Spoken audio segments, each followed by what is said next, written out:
주님께서 여러분과 함께 요한이 전한 거룩한 복음입니다. 그때 예수님께서 제자들에게 말씀하셨다. 아버지께서 나를 사랑하신 것처럼 나도 너희를 사랑하였다. 너희는 내 사랑 안에 머물러라. 내가 내 아버지의 계명을 지켜 그분의 사랑 안에 머무르는 것처럼 너희도 내 계명을 지키면 내 사랑 안에 머무를 것이다.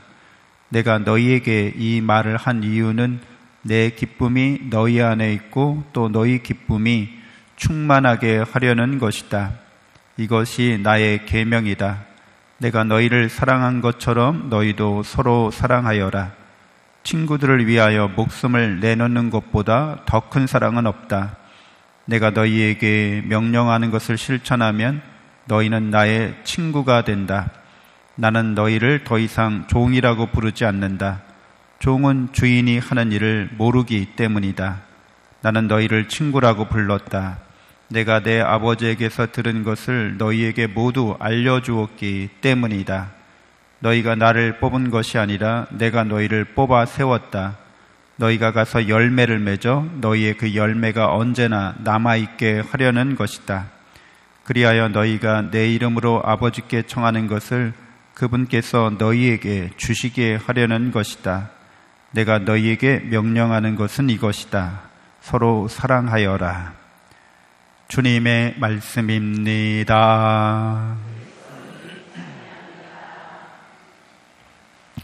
참 예수님, 하나님의 복동이 고맙습니다. 고맙습니다.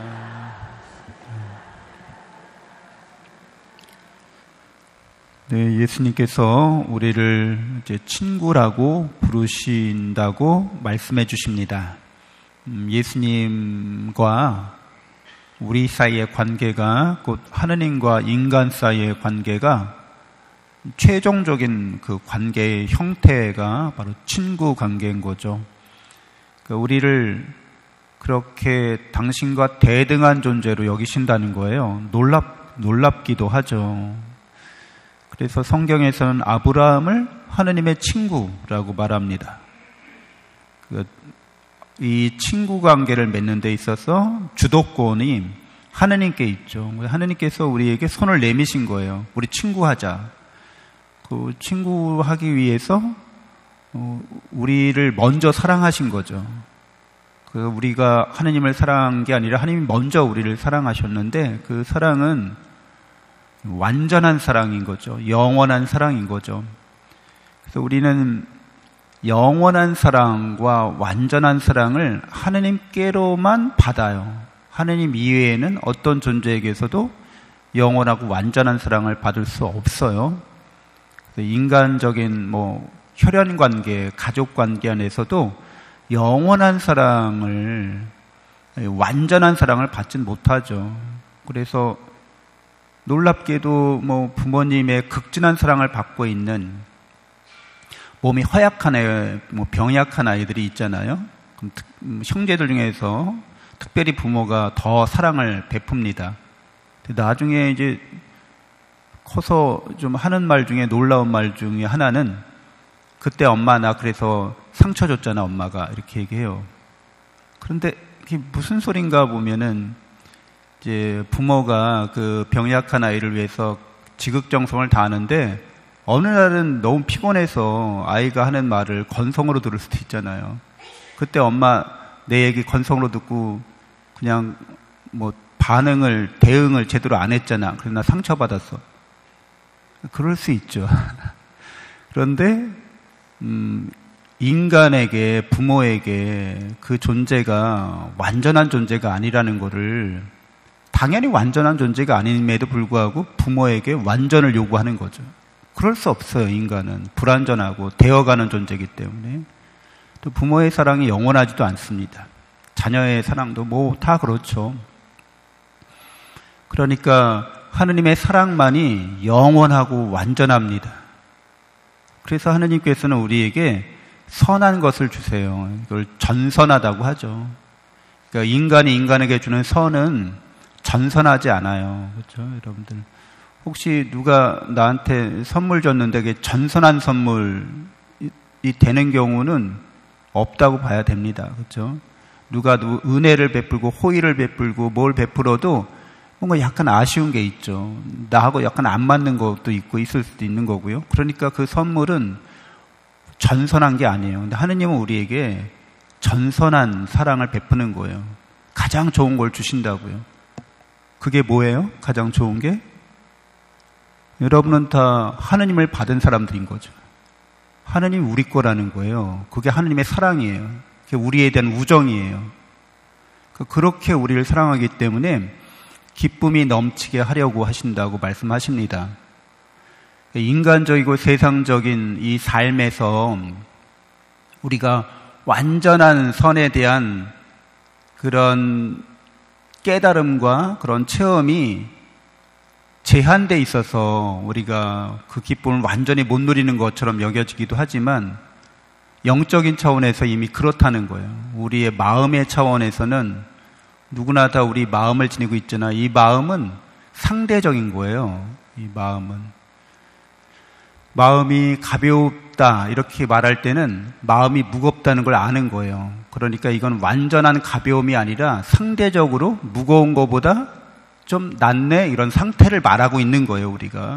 우리가 이렇게 세상살이 하는 것들은 다 유한하고 상대적인 것을 경험하는 거예요.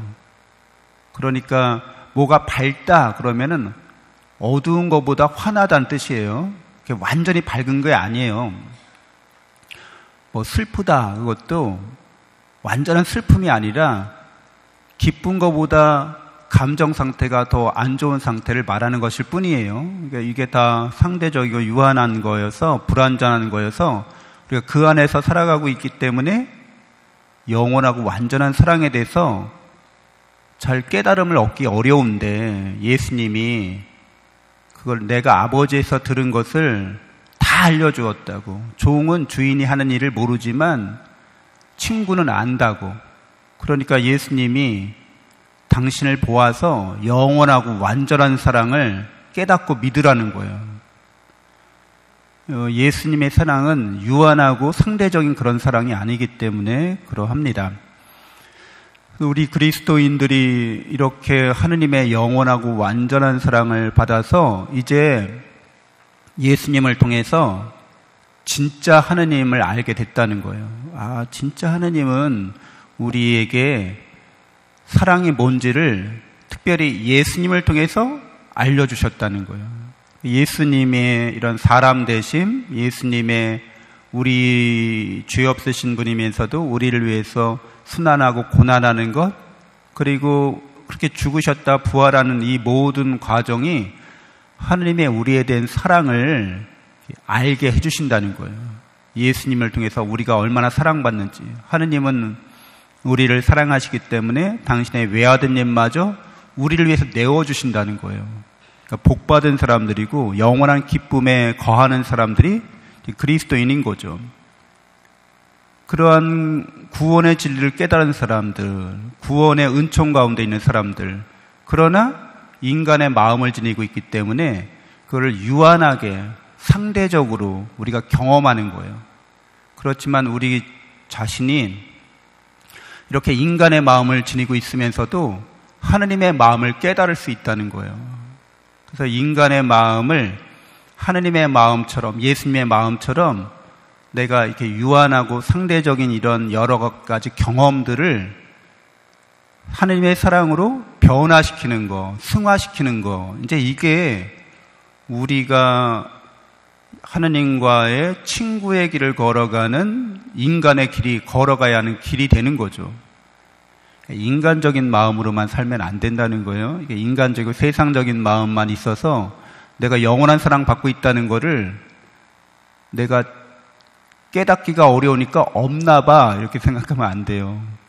이미 영원한 내가 축복을 받고 있는데도 내가 살면서 축복을 세상적으로 요만큼밖에 못 받았으니까 난 영원한 축복 못 받았나 봐. 그럼 안 되는 거예요. 유한하고 상대적인 이 세상은 우리가 그런 경험을 통해서 하느님을 더 닮아가기 위한, 우정을 더 깊게 쌓아가기 위한 일종의 이런 과제가 되는 거예요. 이런 것들이 다. 어떤 조건 하에서 어떤 제한된 상태에서 네가 어떤 마음을 품는지, 영원한 사랑의 마음을 품는지, 영원한 기쁨 안에서 네가 어떤 슬픔을 경험할 수도 있는 거죠. 좀 이렇게 말이 역설적이고 모순적이기도 하지만 영원한 기쁨 안에서 세상적인 슬픔을 겪을 수도 있어요. 영원한 즐거움 안에서 세상적인 인간적인 고통을 겪을 수도 있어요.